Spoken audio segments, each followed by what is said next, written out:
Hey everyone, Kyle once again. Welcome back to part 2 of my review of Piranha 3D, the 2010 remake.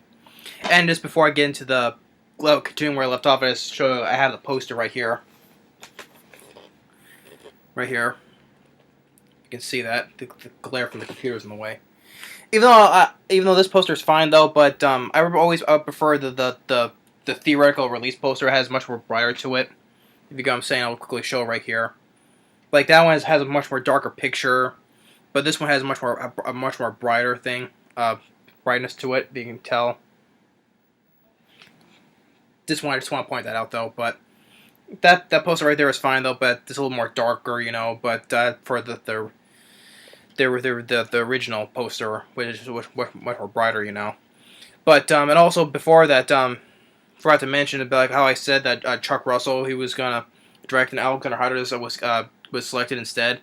And also, apparently, this also had difficult times, you know, because, Alexander said that he had such difficulty making the movie because, maybe it's because it happened all in the water, you know, and then also the film got delayed a couple times, you know, because all the production, how it was difficult in making, you know. I just want to quickly say that, though. But anyway, leaving where I left off is that, when after the two divers got attacked by the piranhas, you know, and then Jake, Stephen R. McQueen, is taking Jerry O'Connell and his crew out, even his girlfriend along, you know, which he didn't not like, you know, didn't like her going along with all the other people. There they go out to show where there's some good spots in the lake, you know, and of course this film, even though this film not only R-rated for gore or language like that, but has a lot of one of the problems I'm not particularly a fan of is maybe because some of the got praise because they have showed all the graphic nudity they have on this, you know, like when the two actresses they're swimming in the water naked, you know. I was like, yeah, okay, I get it, you know.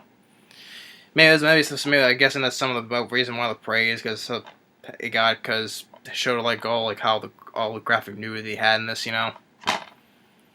If that's the case, you know, like, okay, maybe those reasons, not just for, like, not just because for cast or gore or anything, or the premise of it, you know, but mostly maybe because of how much nudity they had in it, you know. But I'm like, okay, whatever, maybe that's what they had to do, but had to work with, though, but, oh well. So, yeah. They're in Jared O'Connor, he's shooting, you know, for his videos, you know. And while back at that, Elisabeth Shue and Adam Scott, they captured they put the prawn in a bucket, you know, and take it to a pet store, which is to Mr. Goodman, which is played by Christopher Lloyd. And that's another part of the reason why I like them. I like Christopher Lloyd as an actor since like Back to the Future and Who Framed Roger Rabbit, you know. I liked his role in this, you know. He's not a pest store. He's not a pest store owner. Oh, but he really knows about what this thing is. You know, it's like he has a fossil. I think it was kind of like even though it's like kind of like coincidentally he has an exact fossil of this fish. You know, but he says this is called it a Piocetrus naturari, the scientific term, the original piranha. You know, and it's like no one released this fish into the lake, and it's like. Elizabeth, she was like, what are you saying? He's like, this particular piranha vanished off the face of the earth more than 2 million years ago. I was like Christopher Lloyd, how he was like explaining all this, you know. Maybe it's just me though, but it's like I like Christopher Lloyd, you know. He did good, you know. And he explained that how they explained how they survived after all these years, you know. Like you said, like cannibalism, you know, they fought each other, ate each other, you know, and still they kept on breeding, continuing eating each other. Man, that's how they survive after all these years, you know. And he said, you know, like how do we stay? Elizabeth Shue was asking how do we stop them? Like they're killing machines, but they're still fish. You know, you can catch them or kill them, but if there really are thousands, yesterday would have been a good time to start. So. And then back on the lake, you know, Jake is like using the camera filming. He sees his younger brother and sister are stuck on there, and asking to get to help him out, but Jerry Connor was being kind of like a jerk, he's like, I wait, you're not filming my shots, Even Jake said, what the hell is wrong with you, So, but they do get the two kids on board, and they have this see through glass, on the bottom of the boat. They see some prawns swim by,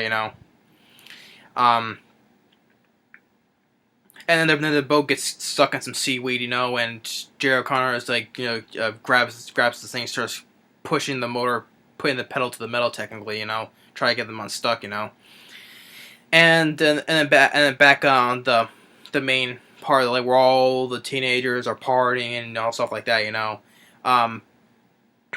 where they have having this wet T-shirt contest, and you have a director Eli Roth there, as who's posting it, Yeah, the director Eli Roth, is there. And then with Big Rhames, try to tell us, we have an emergency. Of course, typical teenager stuff, like they don't listen,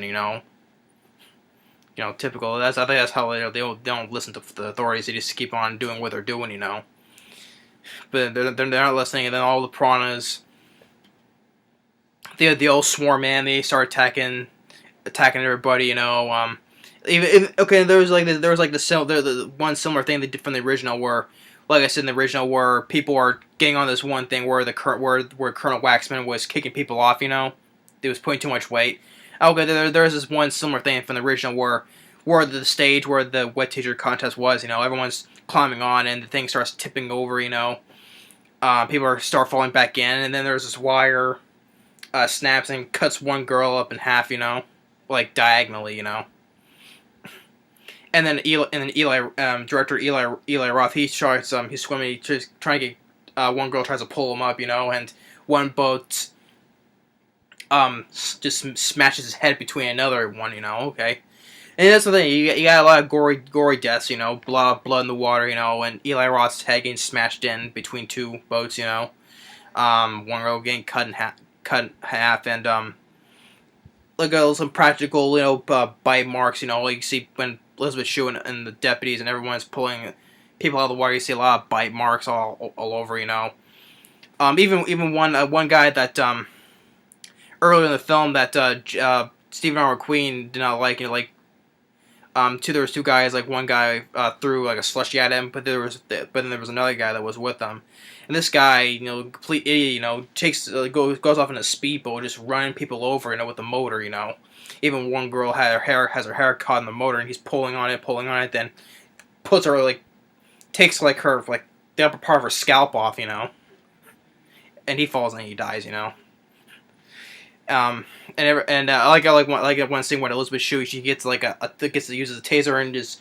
shoots in the water and electrocutes a few fish, I like that, use a taser and electrocutes a few fish, when Adam Scott is shooting some and another deputy shooting at some, and it cuts back at the lake, when they get the seaweed off, but Jerry O'Connor doesn't see where he's going, and a rock hits the bottomless glass and starts flooding the boat, and he falls in, another one of the girls falls in, and Paul Scheer, who was the assistant to Jerry O'Connor, he falls in, but you don't see him die, though, because he's able to reappear in the sequel, He falls in, but you don't see him get eaten or anything, But they see one piranha comes out of one of the girls' mouth, and Jerry O'Connor's underwater, is holy shit, And he's getting attacked, and he gets his legs all chewed up, and he gets pulled up, and his legs are all meat and bones, And he's of course, that's another humorous thing that probably people don't like, It's like, they took my penis, they took my penis, And you do even see in the water, you see his penis getting eaten by one, but then it's one piranha that coughs it back out,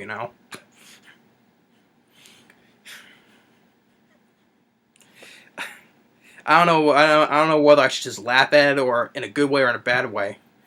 To me, pretty much in a bad way, because I don't like that kind of humor, you know. But some people find it funny. Some people don't, though. So then it cuts to the back Ving Rhames.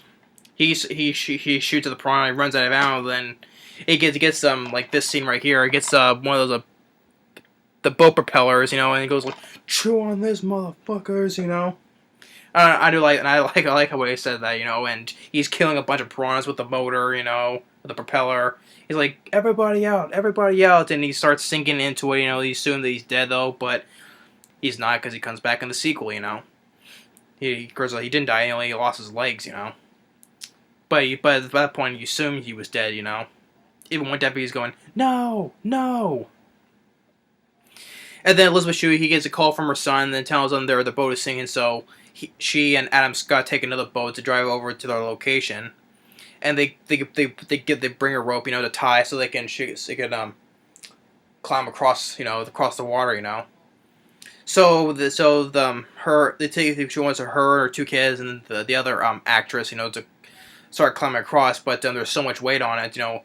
The actress girl starts getting attacked by piranhas as they're jumping up and bite her, you know, and eventually she falls and, you know, she dies. And the kids make it across, and Elisabeth Shue, she falls in, though, but they pull her back up again. So then Jake gets an idea to distract the piranhas to go to get his girlfriend who was stuck down below, you know, like she's like piranhas are jumping at her, she's hitting him with a frying pan, you know. And so she he was about to throw Jerry O'Connor's body up until he's still alive. He's saying, "Wet t-shirt, wet t-shirt," you know.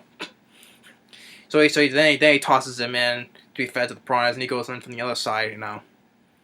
So then he gets that they make this makeshift adds this walkie-talkie to with the flare, and then releases the propane tanks that's down below, you know, for the gas.